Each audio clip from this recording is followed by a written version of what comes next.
টংলাবাসী ৰাজ্যৰ বাবে এটা ভাল খবৰ। ভাল খবৰটোৰ বিষয়ে জানিবৰ মন নাযায়নে? এই ভাল খবৰটো হৈছে প্ৰাকৃতিক দৃশ্যৰাজিৰে ভৰপূৰ এখন সুন্দৰ পৰিৱেশৰ ৰিজৰ্ট। সাহসী উদীয়মান যুৱক ঋতুৰাজ বৰুৱাৰ প্ৰচেষ্টাত প্ৰাণ পাই উঠিছে এই ৰিজৰ্ট। বহুতো লক্ষ্য আৰু উদ্দেশ্য আগত ৰাখি ঋতুৰাজ বৰুৱাই সৃষ্টি কৰিছে এই ৰিজৰ্ট। এই ৰিজৰ্টখনত থাকিব স্কুল কলেজীয়া ছাত্ৰ ছাত্ৰীসকলক মানৱ সম্পদ গঢ়াৰ সকলো ব্যৱস্থাপনাও। ৰিজৰ্টখন টংলা চহৰৰ পলাশগড়ত। এতিয়া জানো আহক, সকলোৰে মন সলকনি হোৱা টংলা চহৰৰ এই সুন্দৰ ৰিজৰ্টখনৰ নামটোনো কি? এই ৰিজৰ্টখনৰ নাম হৈছে দিচাং বেম্বো ৰিজৰ্ট। ইয়াত আছে ছুইমিং পুল, কৃষ্টি সংস্কৃতিৰ প্ৰশিক্ষণ ব্যৱস্থাও।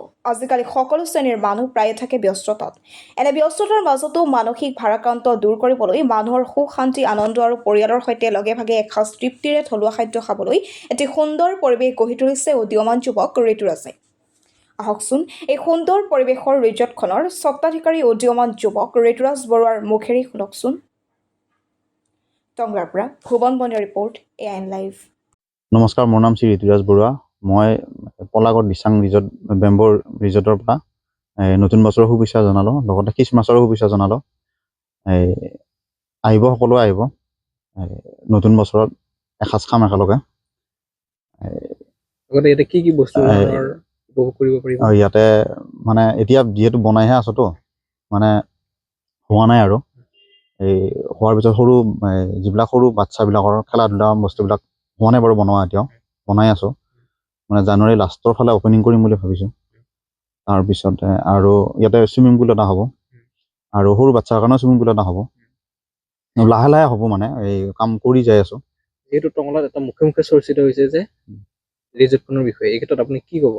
ৰাইজক কি অনুৰোধ বা কি আশীৰ্বাদ বিচাৰিব? ৰাইজৰ পৰা মই আশীৰ্বাদ বিচাৰোঁ। আৰু কথাটো হ'ল কি, এনেকুৱা মানে মোৰ ৰিজৰ্টখন হ'ল মানে মোৰ মেইনলি হ'ল মানে ইয়াৰ পৰা মই সৰু বাচ্ছা এটা শিক্ষা এটা দিব বিচাৰোঁ।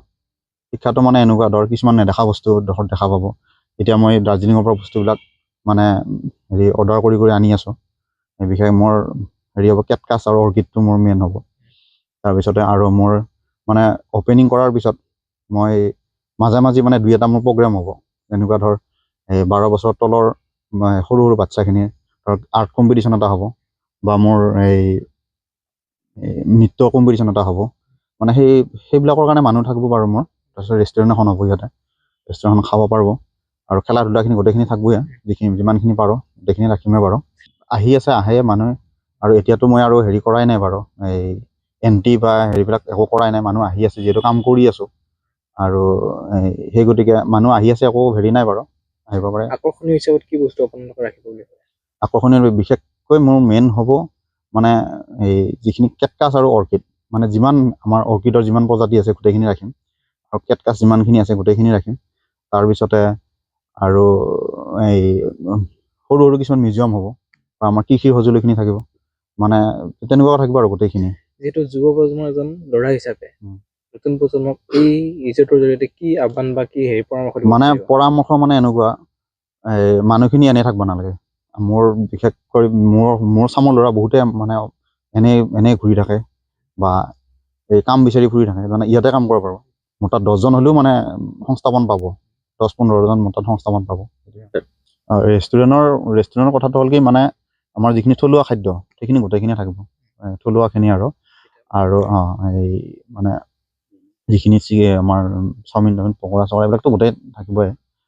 তাৰপিছতে আৰু স্কুল কলেজৰ ল'ৰাখিনিও আহিব পাৰিব, কাৰণ ইয়াতে অসুবিধা একো নাই, আৰু বেয়াটো নাই বাৰু, ইয়াতে ভালে গোটেইখিনি। সেই গতিকে মই যিহেতু অলপমান মোৰ মানে শিক্ষাৰ ফালে নিবাই ইচ্ছা আছে, মানে যিহেতু এই গাৰ্জেনে বাচ্ছাজন লৈ আহি অলপ শিক্ষা দিব পাৰে, তেনেকুৱা আৰু।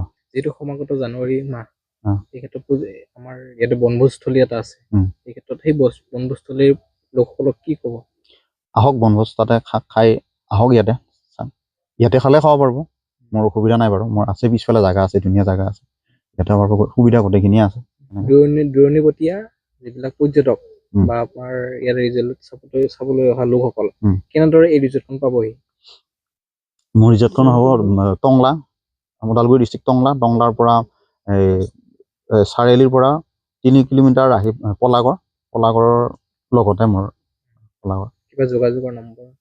নাম্বাৰটো বাৰু দিয়া নাই বাৰু এতিয়াও, নাম্বাৰটো দিম। আৰু নাম হ'ব দিচাং বেম্বো ৰিজৰ্ট।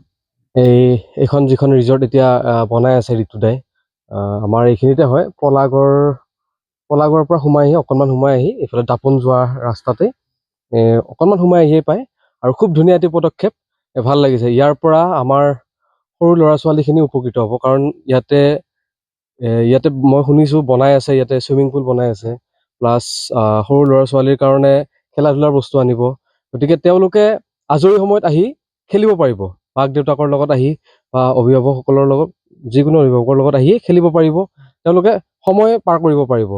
আৰু লগতে খুব ধুনীয়া খোৱাৰো ব্যৱস্থা কৰিছে, খোৱা লোৱাৰ ব্যৱস্থা থাকিব, কিবা থাকিব। তাৰপিছত আৰু ঋতুদাই কোৱা মতে ইয়াতে এখন সাংস্কৃতিক মঞ্চও বনাব, য'ত নেকি সাংস্কৃতিক কিছুমান অনুষ্ঠান হৈ থাকিব, গানৰ কম্পিটিশ্যনৰ পৰা আদি কৰি চিত্ৰাংকন প্ৰতিযোগিতাৰ পৰা আদি কৰি কিবা কিবি তেনেকুৱা কৰিব।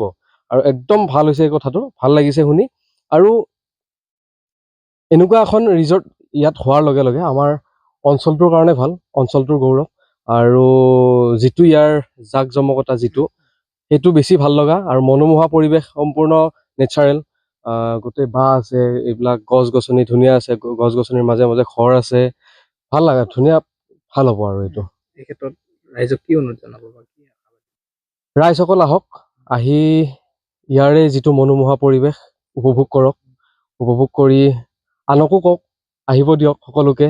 আমাৰ অসমীয়া মানুহে নতুন এটি পৰিকল্পনা লৈছে, আৰু আগুৱাই যাবৰ কাৰণে উৎসাহ দিয়ক, সকলোৱে আহক। যিকোনো খবৰ আৰু বিজ্ঞাপনৰ বাবে যোগাযোগ কৰক 7896121996।